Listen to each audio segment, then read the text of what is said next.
मैं आपका चेहरा याद रखना चाहता हूँ ताकि जब भी मैं आपको स्वर्ग में मिलूं तो मैं आपको पहचान सकूं और एक बार फिर आपका धन्यवाद कर सकूं। जब एक टेलीफोन साक्षात्कार में भारतीय अरबपति रतन जी टाटा से रेडियो प्रोसता ने पूछा, सर आपको क्या याद है कि आपको जीवन में सबसे अधिक खुशी कब मिली होगी? रतन जी टाटा ने उनसे कहा, मैं जीवन में खुशी के 4 चरणों से गुजरा हूं और आखिरकार मुझे सच्चे सुख का अर्थ अब समझ में आया। पहला चरण धन और साधन संचय करने का था, लेकिन इस स्तर पर मुझे वह सुख नहीं मिला जो मैंने सोचा था। फिर कीमती सामान और वस्तुओं को इकट्ठा करने का मेरा चरण दूसरा आया, लेकिन मैंने महसूस किया कि इस जीवन का असर भी अस्थायी होता है और कीमती चीजों की चमक ज्यादा देर नहीं रहती है। फिर आया सबसे बड़ा प्रोजेक्ट मिलने का तीसरा चरण। वह तब था जब भारत और अफ्रीका में डीजल की आपूर्ति का 95% मेरे पास था।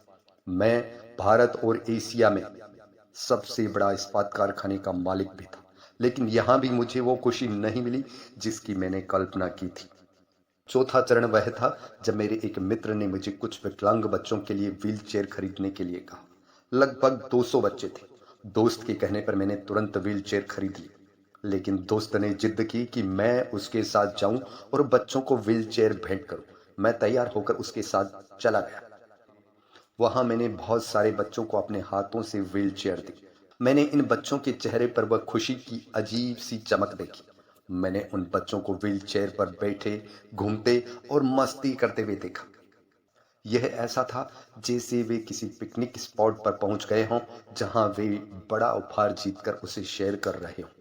मुझे उस दिन अपने अंदर असली खुशी महसूस हुई। जब मैं वहां से वापस जाने को हुआ तो उन बच्चों में से एक ने मेरी टांग पकड़ ली। मैंने धीरे से अपने पैर को छुड़ाने की कोशिश की, लेकिन बच्चे ने मुझे नहीं छोड़ा और उसने मेरे चेहरे को देखा और मेरे पैरों को और कसकर पकड़ लिया।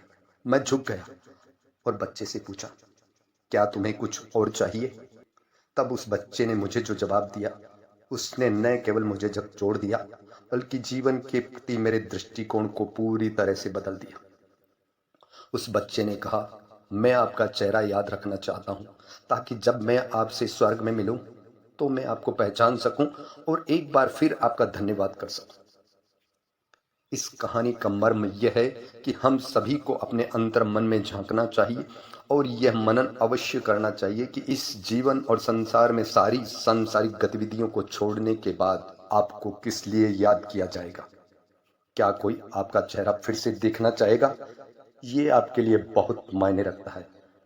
आपकी इस पर क्या राय है? जरूर आप कमेंट बॉक्स में लिखें। धन्यवाद।